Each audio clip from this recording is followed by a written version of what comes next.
A Queda da Casa de Usher, de Edgar Allan Poe. Narration Philippe Gillier. Son cœur est un luth suspendu. Sitôt qu'on le touche, il résonne. Seu coração é um alaúde suspenso. Ressoa assim que é tocado. De Béranger. Durante todo um dia pesado, escuro e mudo de outono, em que nuvens baixas amontoavam-se opressivamente no céu, eu percorri a cavalo um trecho de campo singularmente triste e finalmente me encontrei, quando as sombras da noite se avizinhavam, à vista da melancólica Casa de Usher. Não sei como foi, mas ao primeiro olhar que lancei ao edifício, uma sensação de insuportável angústia invadiu meu espírito. Digo insuportável, pois tal sensação não foi aliviada por nada desse sentimento quase agradável na sua poesia, com o qual a mente ordinariamente acolhe mesmo as imagens mais cruéis, por sua desolação e seu horror. Olhei para a cena que se abria diante de mim, para a casa simples e para a simples paisagem do domínio, para as paredes frias, para as janelas paradas como olhos vidrados, para algumas moitas de juncos e para uns troncos alvacentos de árvores mortas. Com uma enorme depressão mental que só posso comparar, com alguma propriedade, com os momentos que se sucedem ao despertar de um fumador de ópio, com um momento amargo de retorno à rotina, com o terrível cair do véu. Eu tinha no coração uma invencível tristeza, onde nenhum estímulo de imaginação podia descobrir qualquer coisa de sublime. Que era, pensava eu imóvel, que era isso que tanto me atormentava na contemplação da Casa de Usher. Era um mistério inteiramente impenetrável. Também não consegui compreender as ideias nebulosas que me assaltaram. Fui forçado a contentar-me com a conclusão insatisfatória de que, enquanto sem dúvida há combinações de coisas simples que têm o poder de assim nos afetar, a análise desse poder ainda está entre as cogitações além do nosso alcance. Refleti que era possível que um simples arranjo diferente dos pormenores do cenário, das minúcias do quadro, seria suficiente para modificar ou talvez para aniquilar a sua capacidade de suscitar impressões penosas. E, procedendo de acordo com essa ideia, dirigi o meu cavalo para a borda escarpada de uma lagoa, ou antes, de um charco sombrio e lúgubre que formava um sereno espelho perto da residência. E olhei para baixo. Mas com uma emoção ainda mais profunda do que antes, para as imagens invertidas das junças cinzentas, dos troncos espectrais e das janelas paradas com olhos mortiços. Apesar de tudo, resolvi então ficar durante algumas semanas nessa mansão de melancolia. Seu proprietário, Roderick Usher, fora um dos meus alegres companheiros de infância, mas muitos anos haviam decorrido depois que nos tínhamos encontrado pela última vez. Uma carta, entretanto, fora havia pouco portada às minhas mãos num recanto distante do país. Uma carta dele, a qual, no seu tom grandemente impertinente, não admitia outra resposta que a minha presença. A letra evidenciava a sua agitação nervosa. Falava de uma doença física aguda, num distúrbio mental que o atormentava e num grande desejo de ver-me, por ser eu, o seu melhor e mesmo o seu único amigo, esperando que a satisfação de tornar a ver-me trouxesse algum alívio aos seus padecimentos. Foi a maneira como tudo isso e muito mais do que isso me foi dito. Foi o coração que impregnava o seu pedido, o que não me permitiu um momento de hesitação. E assim, obedeci em seguida ao que, todavia, considerei uma convocação bastante singular. Embora em nossa meninice tivéssemos sido companheiros muito íntimos, eu realmente conhecia pouca coisa do meu amigo. A sua reserva sempre fora excessiva e habitual. Sabia, contudo, que a sua família, muito antiga, se distinguia há muito tempo por uma particular sensibilidade de temperamento, assinalando-se em muitas gerações por muitas obras de arte exaltada, e que tivera recentemente gestos repetidos de caridade generosa, embora cheia de discrição, manifestando uma devoção apaixonada pelas sutilezas, talvez mais ainda do que pelas banais belezas ortodoxas da ciência musical. Eu soubera também do fato muito notável de que o tronco genealógico de Usher, venerável como era, em nenhum período da sua existência dera origem a algum ramo que se conservasse. Em outras palavras, que a família inteira só se perpetuava por descendência direta e sempre se conservara assim, com variações muito temporárias e efêmeras. Enquanto observava mentalmente a perfeita concordância do caráter da propriedade com o suposto caráter dos habitantes, Enquanto eu especulava sobre a possível influência que um, na longa ronda dos séculos, podia ter exercido sobre o outro, ocorreu-me que essa falta de ramos colaterais e a consequente transmissão direta, de pai para filho do patrimônio do nome, tinha, finalmente, identificado a ambos de tal forma que dissolvera o título original da propriedade na denominação equívoca e estranha de Casa de Usher. Denominação que parecia incluir na mente dos camponeses que a usavam a família e o solar da família. Eu disse que só o efeito da minha experiência, algum tanto pueril, essa de olhar para o interior da lagoa, bastara para acentuar a mais singular impressão. Não pode haver dúvida de que a consciência do rápido progresso da minha superstição, porque não haveria de dizer assim, serviu principalmente para acelerar esse mesmo progresso. Assim, já o sei suficientemente, é essa lei paradoxal de todos os sentimentos que tem o terror por base. Eu podia ter sido unicamente por esta razão que, quando novamente levantei os olhos para a própria casa, abandonando a contemplação da sua imagem na água, cresceu na minha imaginação uma estranha ideia. Uma ideia tão ridícula, na verdade, que só lhe faço alusão aqui para mostrar a intensidade das sensações que me oprimiam. Eu tinha exaltado a minha imaginação de forma a realmente acreditar que em torno de toda a casa e do terreno flutuava uma atmosfera peculiar a ambos e a sua vizinhança imediata. Uma atmosfera que não tinha afinidade com o ar do céu, mas que havia evolado das árvores senis, das paredes cinzentas, do pântano silente, um vapor pestilento e místico, pesado, inerte, mal perceptível e cor de chumbo. Repelindo do meu espírito o que deve ter sido um sonho, examinei mais de perto o aspecto real do edifício. A sua feição principal parecia ser a de uma antiguidade excessiva. A ação dos séculos fora profunda. Ínfimos fungos cobriam-lhe todo o exterior, formando uma rede, finamente tecida que pendia dos beirais. Entretanto, não havia estragos mais acentuados, nenhuma porção de alvenaria ruíra, e parecia haver uma extravagante incompatibilidade entre a ainda perfeita adaptação das partes e a condição precária de cada pedra. Nisto havia algo que me recordava a integridade aparente de uma velha obra de madeira que apodreceu no transcurso de longos anos em algum subterrâneo esquecido, sem receber o contato da atmosfera exterior. Além dessa indicação de velhice extrema, contudo, a estrutura dava poucos indícios de instabilidade. Talvez o olho de um observador atento tivesse descoberto a única fenda visível, a qual, estendendo-se do teto na fachada, descia pela parede abaixo, formando zigue-zagues até se perder nas águas sombrias do charco. Reparando nestas coisas, transpus um curto caminho que conduzia à casa. Um criado tomou o meu cavalo e eu penetrei na arcada em estilo gótico do vestíbulo. Um outro criado, de passos furtivos, conduziu-me depois, em silêncio, através de muitos corredores escuros e intrincados para o estúdio do seu amo.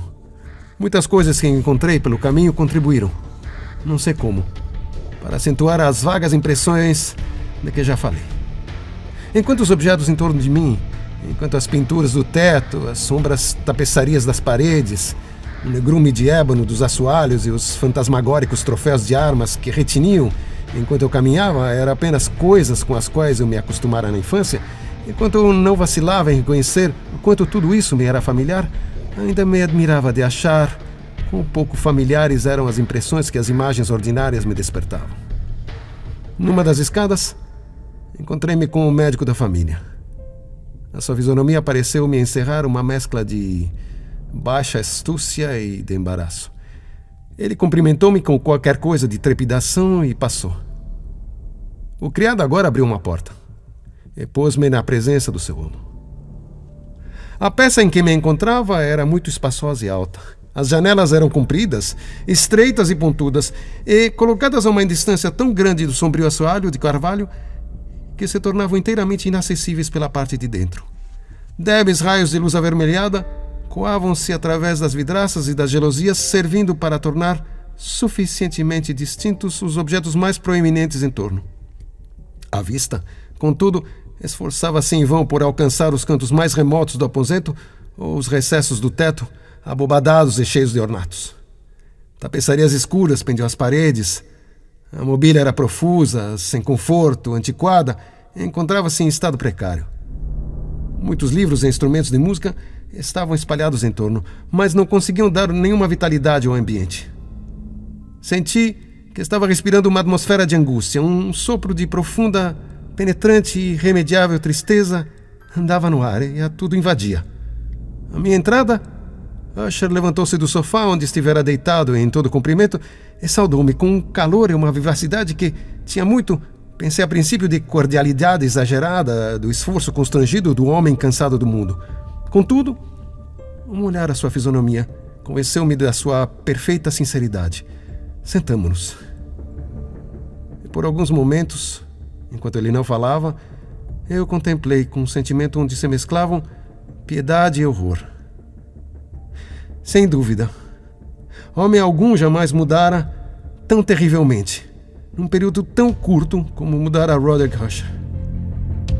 Foi com dificuldade que pude convencer a mim mesmo a identificar a criatura descorada que estava diante de mim com o companheiro dos meus tempos de menino e adolescente.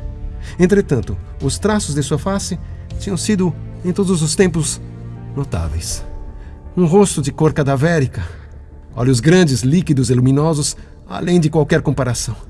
Lábios um tanto finos e muito pálidos, mas com uma curva de uma beleza notável. Um nariz com uma delicada feição hebreia, mas com uma largura de narinas incomum em semelhante tipo.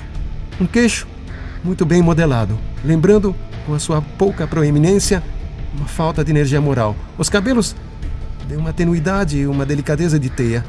Estas características, uma expansão irregular acima das fontes, tornavam sua cabeça difícil de ser esquecida. E agora, o simples exagero do caráter predominante dessas feições e da sua expressão habitual constituía uma mudança tamanha que eu, como que não tinha certeza com quem estava falando. A atual palidez cadavérica da pele, o atual brilho milagroso dos olhos, acima de tudo, causavam-me admiração e mesmo pavor. Os cabelos sedosos também tinham crescido à vontade, sem cuidado algum, e como, na sua textura de filandras, flutuassem, mais do que caíssem pela face, eu não pude, mesmo fazendo esforço, ligar a sua expressão de arabesco com nenhuma ideia de simples humanidade. As maneiras do meu amigo logo me chamaram a atenção, em virtude de uma incoerência, de uma contradição. O que descobri a partir de uma série de esforços fracos e inúteis para vencer um tremor habitual, uma excessiva agitação nervosa. Para isto, aliás, eu na verdade fora preparado, não menos por sua carta do que por certas reminiscências de traços infantis e por conclusões tiradas do seu particular temperamento e constituição física. Os seus movimentos eram alternadamente vivazes e pesados. A sua voz variava rapidamente de uma indecisão trêmula, quando a vitalidade parecia totalmente esgotada, a essa espécie de concisão energética, a essa elocução abrupta, pesada, tardia e soturna. Essa voz gutural de chumbo, perfeitamente modulada, que pode ser observada nos beberrões perdidos ou nos incorrigíveis fumadores de ópio durante os períodos de sua mais intensa excitação. Foi assim que ele me falou do objeto da minha visita, do profundo desejo de ver-me e da consolação que esperava receber de mim. Entrou, com alguma profundidade no que julgava ser a natureza de sua doença. Disse que se tratava de um mal constitucional, de família, e para o qual já desesperara de encontrar um remédio. Uma simples afecção nervosa. E acrescentou imediatamente que, sem dúvida, passaria. Manifestava-se através de um número de sensações anormais. Algumas destas, à medida que ele as particularizava, interessaram-me e causaram-me espanto. Entretanto, talvez os termos e a maneira geral do seu modo de narrar exercessem a sua influência. Sofria muito de um aguçamento mórbido dos sentidos. O mais insípido alimento era-lhe insuportável. Só podia usar roupas de certo tecido. O aroma de quaisquer flores lhe era opressivo. Seus olhos eram torturados mesmo por um feixe de luz. E havia apenas alguns sons peculiares, esses de instrumentos de cordas, que não lhe causavam horror. Compreendi que estava escravizado a uma sensação anormal de medo.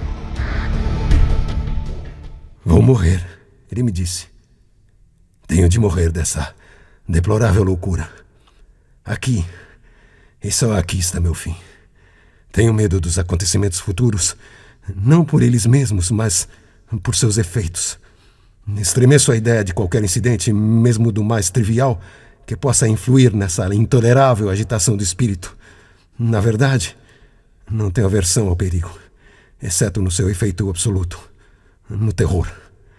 Nessa condição lastimável e precária, sinto que, mais cedo ou mais tarde, chegará a ocasião em que terei de abandonar, a um tempo, a vida e a razão em alguma luta com o cruel fantasma, o medo. Observei ainda, a intervalos e através de alusões ambíguas e fragmentárias, uma outra característica essencial do seu estado mental. Ele estava acorrentado por certas impressões supersticiosas com relação à propriedade onde vivia e de onde, por muitos anos, nunca se afastara, com relação a uma influência cuja força hipotética era exposta numa linguagem demasiado nebulosa para que a reproduza aqui. Há uma influência que algumas particularidades de forma e de substância da sua casa de família haviam exercido a força de um longo sofrimento sobre o seu espírito. Um efeito que a natureza física das paredes cinzentas, das pequenas torres e do turvo pântano em que tudo se mirava, tinham finalmente produzido sobre o moral de sua vida. Entretanto, confessou, ainda que com hesitação, que grande parte da angústia que assim o atormentava podia ser atribuída a uma origem mais natural e muito mais palpável. A enfermidade longa e implacável, em verdade, ao aniquilamento evidentemente próximo de uma irmã eternamente amada, sua única companheira através de longos anos, seu único último parente na terra. A morte dela. Disse-me com uma amargura que nunca posso esquecer. Falou-ia a ele, tão desesperado e fraco, o último sobrevivente da velha estirpe dos Usher. Enquanto falava, a senhora Madeleine, pois assim era ela chamada, passou através de uma parte remota do aposento e, sem ter notado a minha presença, desapareceu. Olhei-a com um grande espanto, não isento de receio, e todavia achei impossível explicar semelhante impressão. Uma sensação de estupor me oprimia, enquanto o meu olhar seguia os seus passos de retirada. Quando uma porta finalmente se fechou atrás dela, o meu olhar procurou, instintiva e avidamente, a fisionomia do seu irmão. Mas ele escondera o rosto entre as mãos, e só pude perceber que uma palidez mais profunda do que a ordinária se espalhara pelos seus dedos emaciados, os quais gotejavam lágrimas ardentes. O mal da senhora Madeleine desafiara por muito tempo a habilidade dos médicos.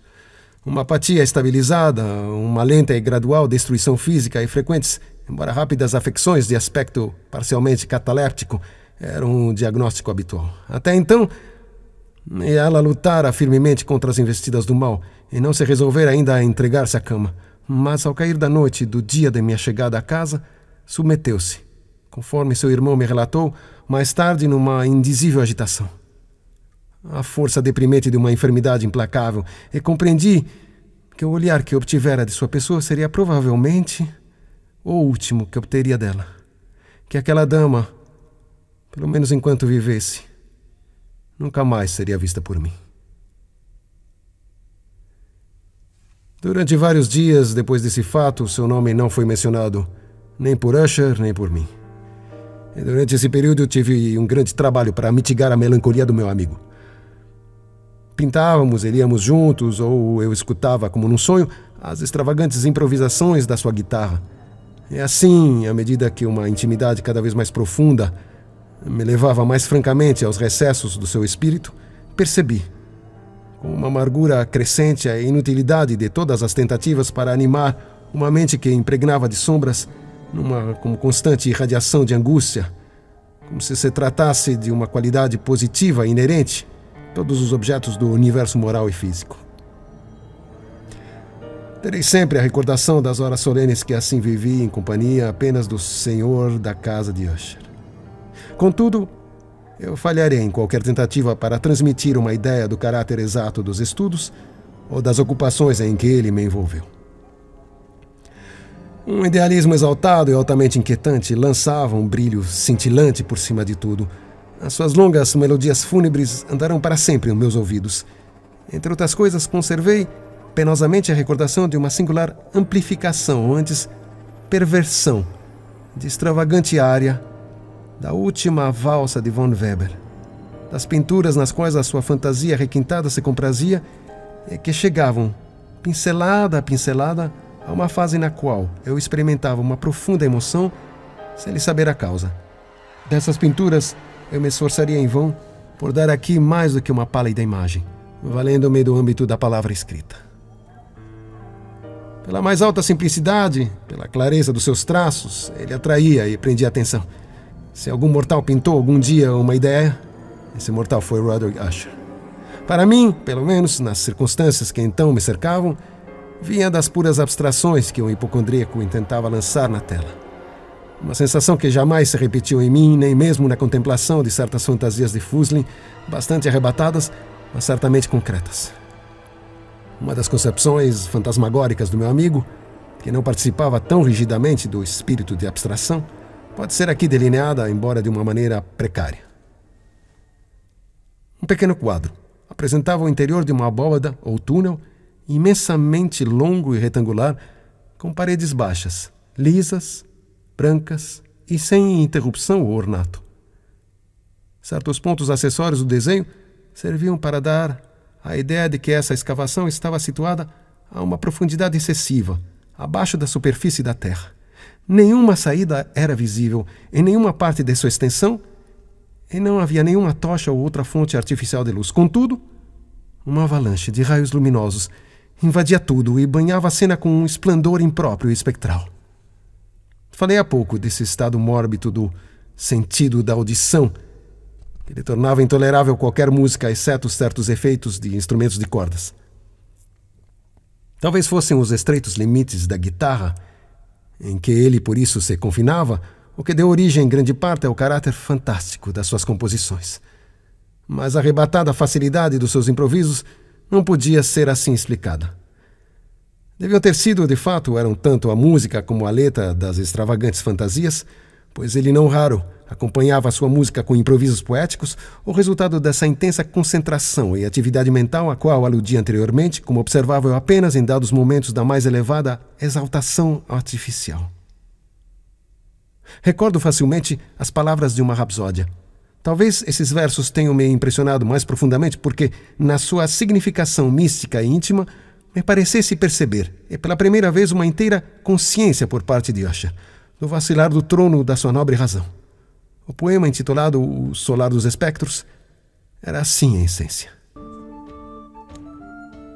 Nos nossos vales muito verdes, frequentados pelos anjos bons, outrara um belo e soberbo solar, um radioso palácio erguia a frontaria no domínio do monarca pensamento.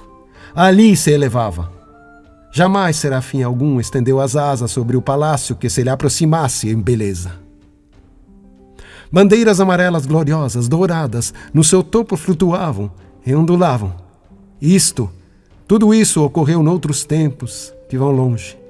E cada leve sopro que perspassava, naqueles dias suaves ao longo das muralhas embandeiradas, era como um perfume alado. Os que cruzavam aquele vale feliz viam através de duas janelas luminosas espíritos movendo-se musicalmente, ao ritmo de um melodioso alaúde, em torno de um trono onde, sentado como um filho de um deus, numa pompa digna da sua glória, aparecia o soberano desse império. E cintilante de pérolas e rubis estava a bela porta do solar, pela qual passava, sempre a rutilar, uma multidão de ecos, cujo doce ofício era apenas cantar, com vozes de uma beleza inefável, o espírito e a sabedoria do seu rei. Entes do mal, porém, vestidos de luto, assaltaram a alta morada do monarca. Ah, choremos, porque jamais outro amanhã brilhará sobre esse ser desolado. Em torno de sua mansão, a glória que, purpurando-se, desabrochava, não é mais que uma vaga recordação da lenda de uma época amortalhada. E os viajantes, que agora cruzam aquele vale, pelas janelas avermelhadas, veem grandes formas que se movem fantasticamente ao som de uma melodia destoante, enquanto, como um rápido rio espectral, pela porta pálida, uma multidão medonha se precipita sem cessar e ri, sem jamais sorrir. Recordo-me perfeitamente de que sugestões despertadas por esta balada nos levaram a uma corrente de pensamentos onde veio à tona uma opinião de Usher, que menciono não tanto pela sua novidade, pois outros homens assim também pensaram, como pela pertinácia com que ele a defendeu. Esta opinião, na sua forma geral, era a da sensibilidade das coisas vegetais, mas, na sua fantasia desordenada, a ideia assumira um caráter mais ousado e ia, sob certas condições, até o reino dos inorgânicos. Faltam-me palavras para exprimir toda a extensão ou o seu fervoroso abandono a essa ideia. A crença, entretanto, estava ligada, como anteriormente aludi, às pedras cinzentas do lar dos seus avós. As condições dessa sensibilidade tinham sido aqui, segundo ele imaginava, cumpridas na metódica justaposição das pedras, na ordem da sua disposição, tanto como na dos muitos fungos que se espalhavam por elas e das árvores existentes no terreno. Mas, acima de tudo, na longa e intacta duração dessa disposição e na sua duplicação nas águas paradas do pântano. A prova da sensibilidade devia se observar, disse ele, e aqui estremeci quando ele falou, na condensação gradual, mas certa, da atmosfera própria a essas águas e a essas paredes. O efeito era perceptível, acrescentou ele, nessa muda, mas importuna e terrível influência que durante séculos tinha formado os destinos de sua família e que fez dele o que agora eu estava vendo. O que ele era. Tais opiniões não necessitam de comentários e eu não os farei. Os nossos livros, os livros que através de anos tinham exercido uma influência não pequena na vida mental do enfermo, estavam, como se pode prever, em estrita harmonia com esse caráter fantástico. Nós nos debruçávamos juntos sobre obras como Vervet de A Chartreuse de Gresset, do Fergor de Maquiavel, Heaven and Hell de Swedenborg, Subterranean Voyage of Nicholas Klim de Holberg, Chiromancy de Robert Flood, Jean d'Indagine de La Chambre, Journey into the Blue Distance de Tieck e City of the Sun de Campanella. Um volume favorito era a pequena edição de Directorium Inquisitorium pelo dominicano Émeric de Gironne, e havia trechos em Pomponius Mela, a propósito de antigos sátiros, sobre os quais Usher ficava sonhando horas a fio. O seu principal prazer, entretanto, encontrava-se na leitura de um curioso e excessivamente raro em quarto, em estilo gótico, o manual de uma igreja esquecida. Não pude deixar de pensar no extravagante ritual desse livro e na sua provável influência sobre o hipocondríaco, quando certa noite, tendo-me ele informado bruscamente que a senhora Madeleine falecera, externou a sua intenção de guardar o cadáver durante uma quinzena, antes do enterro final, um dos numerosos nichos existentes nas paredes principais do edifício. A razão aparente, entretanto, invocada para esse singular procedimento, era de natureza que não me compete discutir. O irmão da morta fora levado a essa resolução, assim me disse ele, à vista do caráter extraordinário da enfermidade da defunta, também por causa da curiosidade ávida e importuna por parte dos médicos e da distância em que se encontrava o jázigo da família. Não negarei que, quando me lembrei da fisionomia sinistra da pessoa com quem me encontrei na escada, no dia de minha chegada à casa, não experimentei desejo algum de me opor ao que me pareceu uma precaução inofensiva e até certo ponto justificável. A pedido de Usher, ajudei-o pessoalmente nos preparativos para o sepultamento temporário. Posto o corpo no ataúde, nós dois sozinhos o levamos para o seu repouso no nicho. A cripta, onde o colocamos e que permanecera por tanto tempo fechada que as nossas tochas, quase extintas pela sua atmosfera opressiva, deram-nos pouca oportunidade para a investigação, era pequena, úmida e inteiramente privada de luz. Ficava a uma grande profundidade, imediatamente abaixo da parte do edifício em que estava situado o meu próprio quarto de dormir.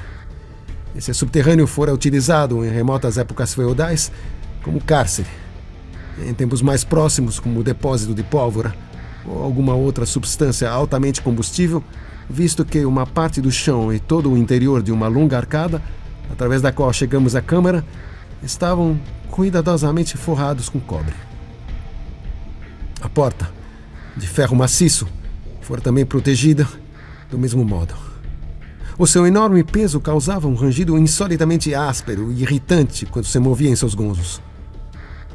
Tendo depositado a nossa carga fúnebre sobre uma espécie de mesa, nessa região de horror afastamos parcialmente a tampa, ainda não parafusada, do ataúde, e olhamos para o rosto da morta. Uma notável parecença física entre o irmão e a irmã, pela primeira vez feriu então a minha atenção.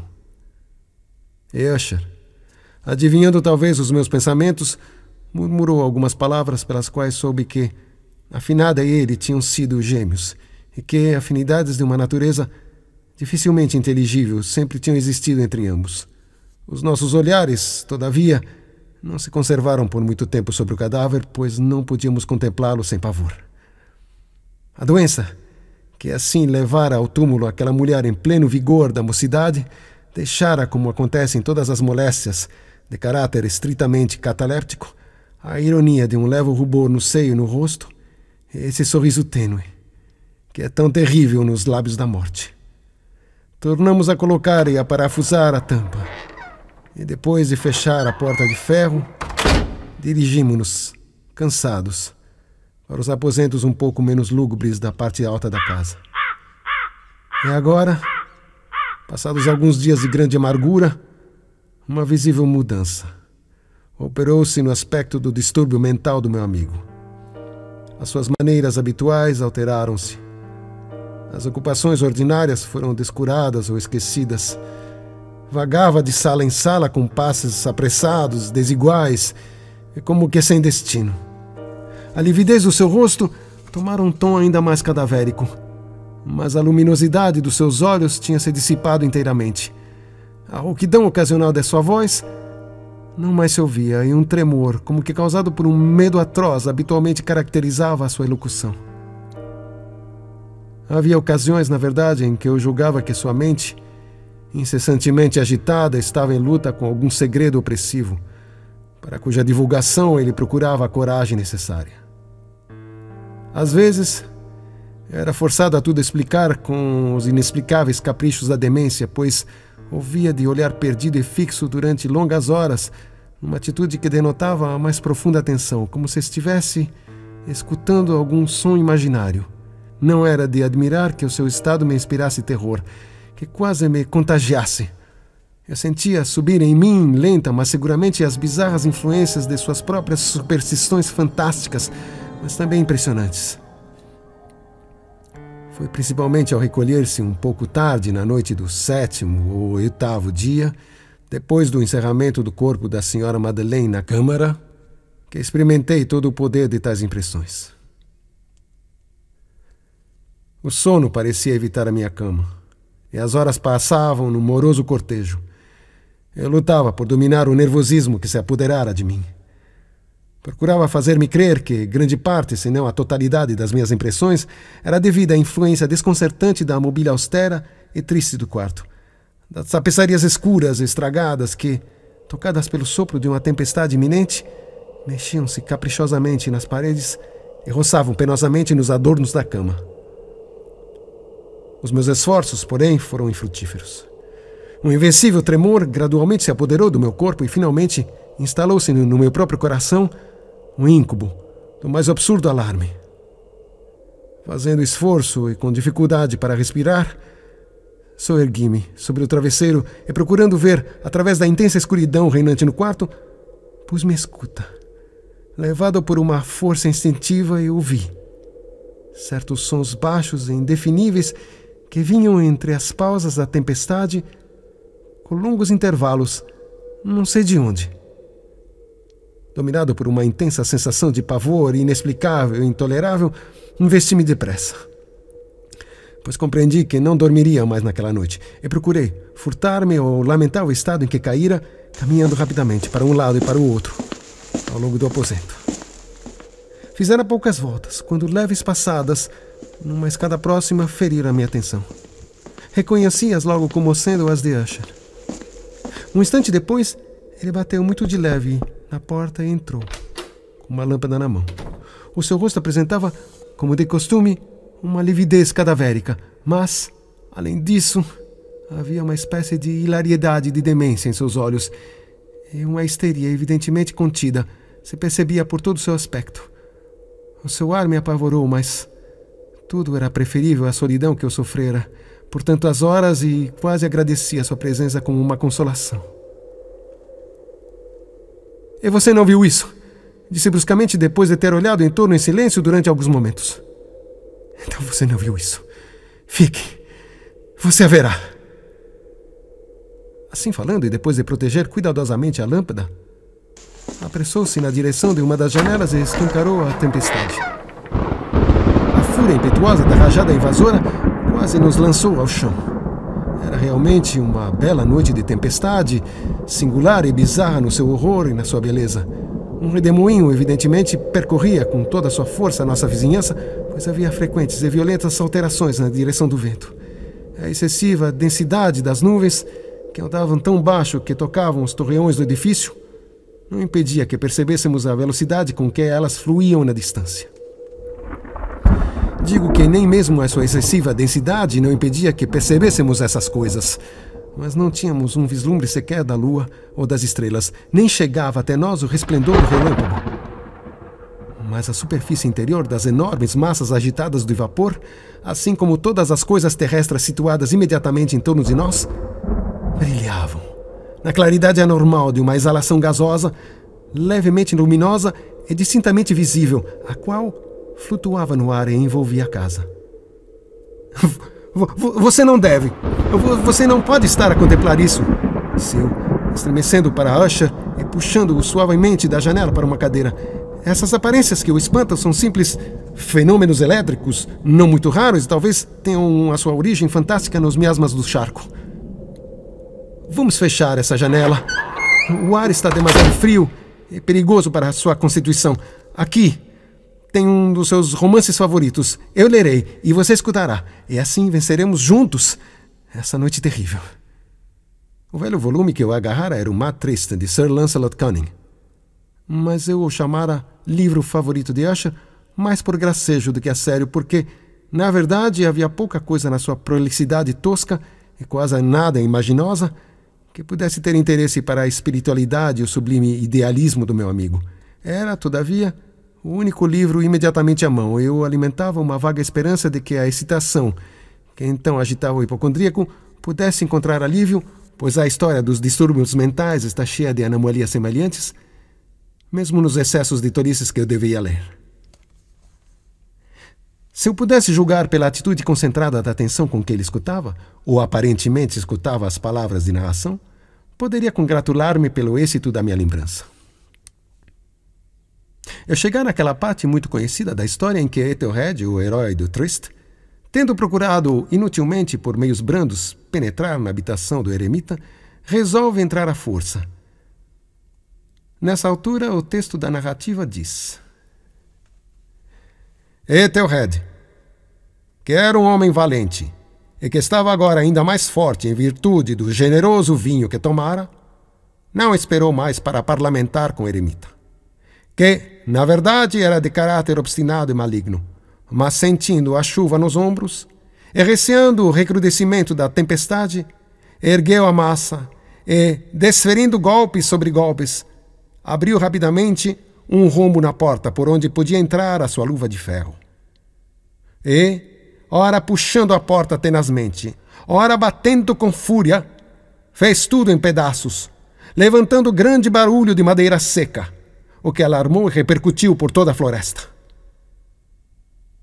Ao terminar essa frase, parei.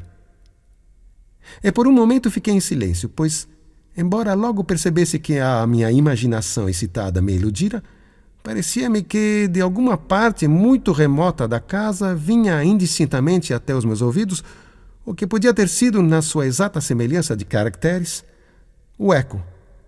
Sem dúvida um eco sumido, abafado, dos sons que Sir Lancelot descrevera havia pouco. Evidentemente, só a coincidência que me feria a atenção, porque, entre os estalidos das janelas e os outros ruídos confundidos e comuns da tempestade, Sempre crescente, o som em si mesmo nada tinha que pudesse ter me interessado ou perturbado. Continuei a história. Mas o bom campeão Ethelred, penetrando agora pela porta, ficou grandemente irritado e confundido por não perceber sinal algum do maligno eremita. Mas, em lugar dele, um dragão escamoso e de aspecto prodigioso, com uma língua magmática, montava guarda diante de um palácio de ouro com chão de prata. E da parede pendia um brilhante escudo de bronze com esta inscrição: quem entrar aqui será vencedor. Quem matar o dragão apoderar-se-á do escudo. Ethelred levantou a massa e a bateu na cabeça do dragão, que caiu diante dele, exalando um sopro pestilento, o seu último alento, com um guincho tão horrível, áspero e penetrante, que Ethelred tapou os ouvidos com as mãos para fugir àquele som estranho e medonho. Aqui novamente fiz uma pausa, e agora com uma impressão de desconcertante estupefação, pois não havia dúvida nenhuma de que naquele momento eu efetivamente ouvia. Embora me fosse impossível precisar de que direção provinha um som agudo, irritante, prolongado, penetrante como um grito esganiçado que parecia vir de longe, a reprodução exata daquilo que a minha imaginação concebera com relação ao bramido selvagem do dragão, conforme a descrição do escritor. Impressionado, como sem dúvida me encontrava pela ocorrência dessa segunda e extraordinária coincidência, por 1000 sensações contraditórias em que predominavam o espanto e o terror extremos, ainda conservei suficiente presença de espírito para evitar o agravamento, por contágio, da sensibilidade nervosa do meu companheiro. Não duvidava de que ele tivesse reparado nos sons de que falei, e mesmo uma estranha alteração se operava durante os últimos minutos no seu exterior. De uma posição em face da minha, ele gradualmente torcera a cadeira, de modo a ficar com a frente voltada para a porta do quarto. E assim eu podia apenas ver parcialmente as suas feições, percebendo que os lábios tremiam, como se ele estivesse murmurando qualquer coisa inaudível. A sua cabeça caíra ali sobre o peito. Eu sabia, porém, que não dormia, porque, pelo seu perfil, podia ver que conservava os olhos rigidamente abertos. Os movimentos do seu corpo me afirmavam também nessa conclusão, pois ele oscilava suave, mas constante e uniformemente. Tendo rapidamente observado tudo isso, voltei à narrativa de Sir Lancelot, que continuava como segue.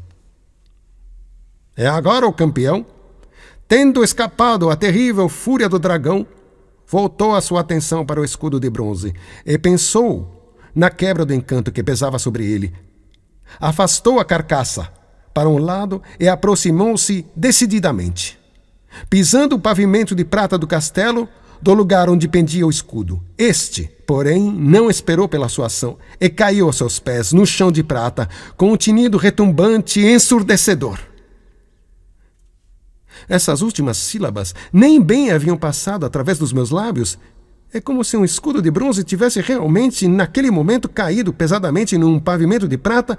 Percebi um ruído distinto, profundo, metálico e estridente, embora como velado. Completamente desatinado, pus-me de pé num salto, mas os movimentos ritmados de Usher não se alteraram. Precipitei-me na cadeira em que ele estava sentado.